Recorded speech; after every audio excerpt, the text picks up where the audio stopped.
Shalom Chavrim, I'm Stephen Ben-Nun. You're watching Israeli News Live. Things are beginning to heat up more and more inside of Syria, and the things we've been reporting on seem to be very evident that they're about to come to pass in the very near future, no doubt. Latest reports that we're getting, this is on LevantTimes.com.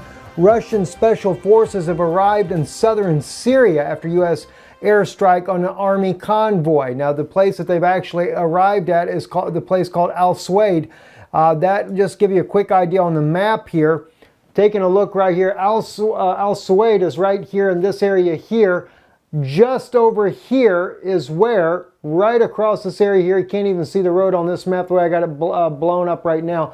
But right here is the road that crosses over into where Al-Tanf is inside Syria. In fact, let me back out just a little bit here. It's a little bit further away than that. I apologize for that.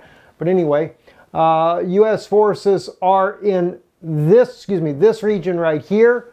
They've already crossed over into the Syria side here. There is U.S. forces down here along with British.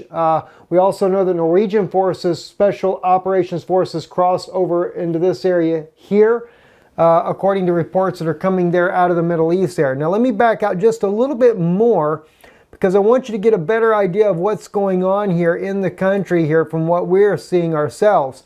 We're going to be talking a little bit about Deir el-Zor right here. You also have Al-Raqqa up here to the northern part of the country here, and of course the river here that runs through the country of Syria right here. This river seems to be the dividing line, according to Russian generals that are saying that the U.S. is trying to control the eastern side of this property, whereas Russia is trying to control the western half of this.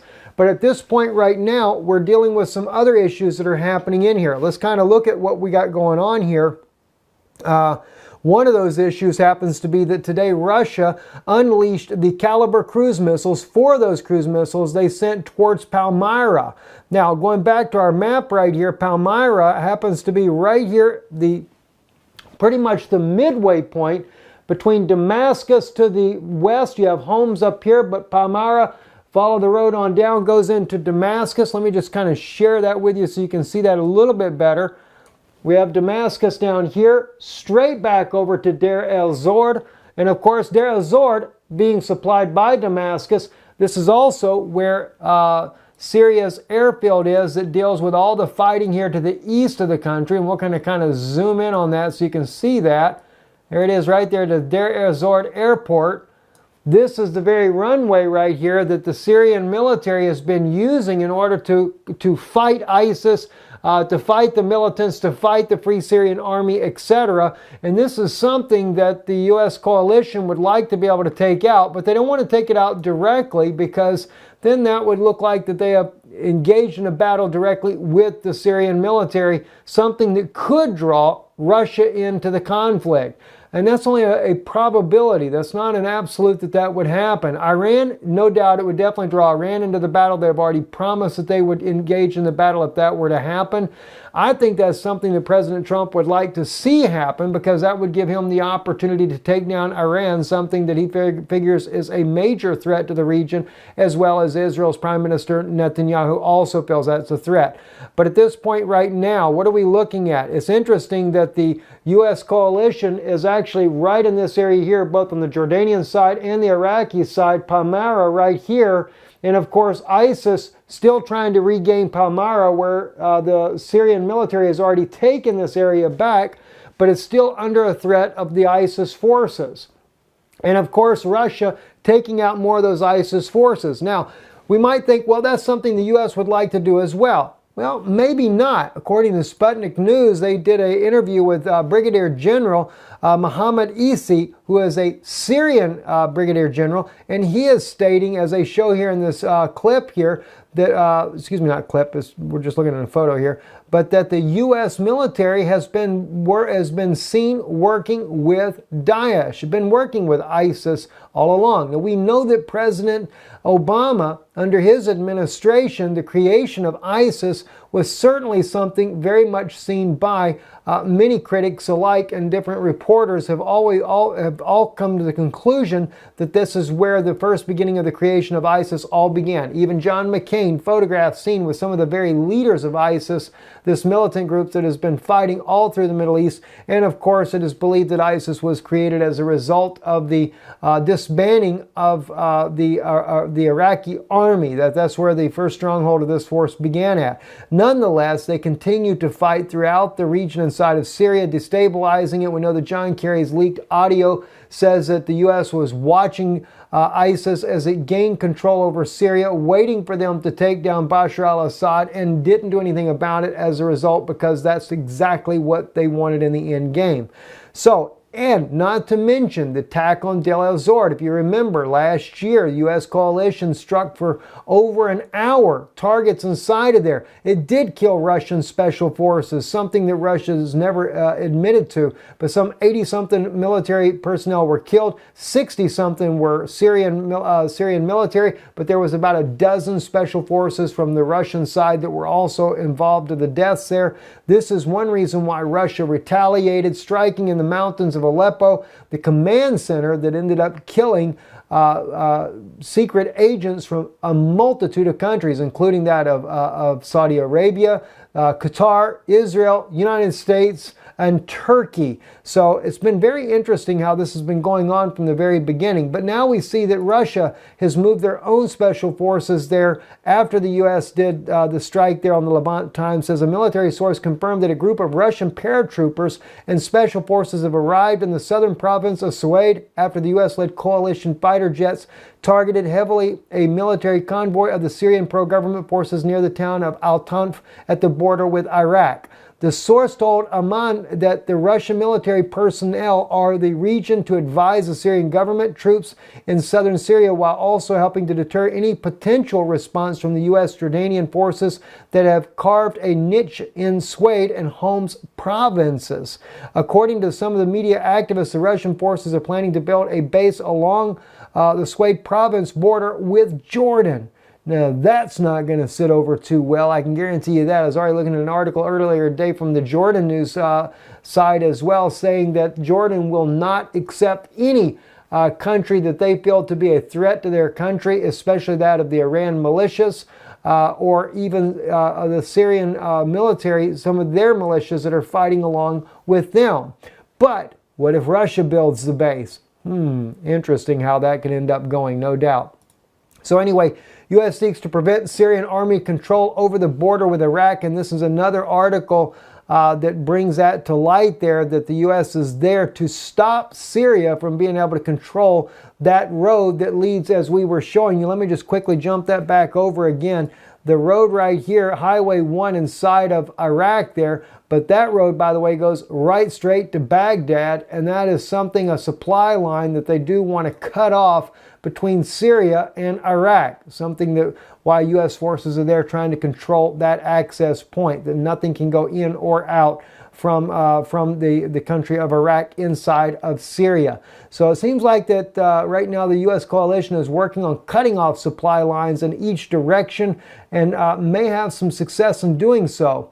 Also, another issue I'd like to share with you too, President Putin has also stated recently, of course he was highlighting Iran's important role in the Syrian ceasefire. Iran may have an important role in the ceasefire, but I will have to say, Iran being inside of Syria is certainly something that Israel is not taking very lightly. Prime Minister Netanyahu watching this situation very carefully, and no doubt if the U.S.-led coalition were to take down Damascus, I am sure Israel will be right involved in that as well. If they were to get into any kind of confrontation with Iran, Israel no doubt will play a heavy part in that as well, that operation.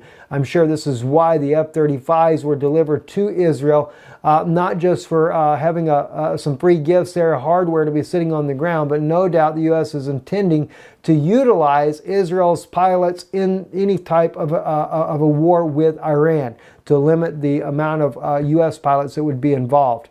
But anyway, in this particular article right here, one thing that did catch my attention was that President Putin challenges the whole idea that the Syrian government ever used chemical weapons. Let's read what he actually says here. Moreover, I believe that the issue should be addressed on a broader scale. President Macron shares this view. No matter who uses chemical weapons against people's organizations, the international community must formulate a common policy and find a solution that would make impossible use of such weapons for anyone, the Russian leader stated there.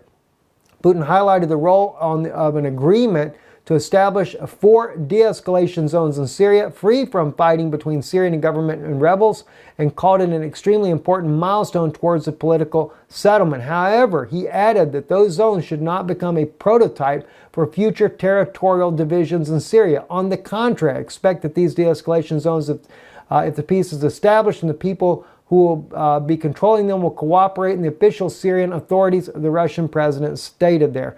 Let me back up. I actually passed what I was looking for in the article right here. It says,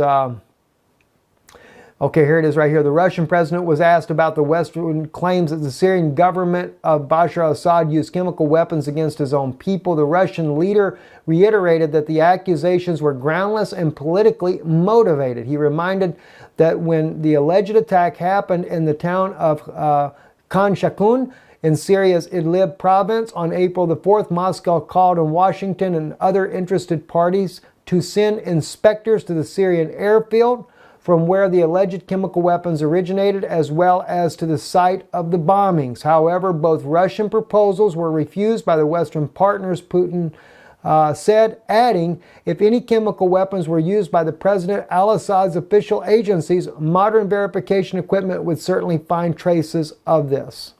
Interesting. So he says here that, in my opinion, the accusations have been made for the sole purpose of justifying the use of additional measures, including military ones, against Assad. That is all. There is no proof that Assad has used chemical weapons, he states. We firmly believe that this is a provocation. President Assad did not use chemical weapons, he said. So that was President Putin's stance on that. Very interesting to see that. Also, RT is reporting that Turkey blasts U.S. for extremely dangerous for arming the Kurds in Syria. I actually think that was a very good thing that the United States did. These people here have fought so bravely against ISIS forces, which kind of leaves some wondering, though, if the United States is backing ISIS secretly, and as President Putin is suggesting that they are, then why would the U.S. arm the Kurds who are fighting against ISIS? But there was one thing that was very interesting in the article over here, though, that speaks about the U.S.'s involvement with ISIS, and that's according to General Mohammed Isi. He does make the statement that any time the U.S. tells them that they must move, any of the factions, and you got to keep in mind there are many factions to ISIS, not just all of them are ISIS per se of one particular group, but there are factions inside of this group called ISIS. But at any rate, General Mohammed Isi made the comment that when the U.S. says for one of their groups to move, they move. And he said there is no battle whatsoever. So perhaps there are factions that are not loyal to the U.S. and they are willing to fight to the death. Well, in that case, the U.S. can arm the Kurds and send them in, and they will definitely drive out ISIS. I'm Stephen Benoon. You're watching Israeli News Live. Shalom, and have a good evening.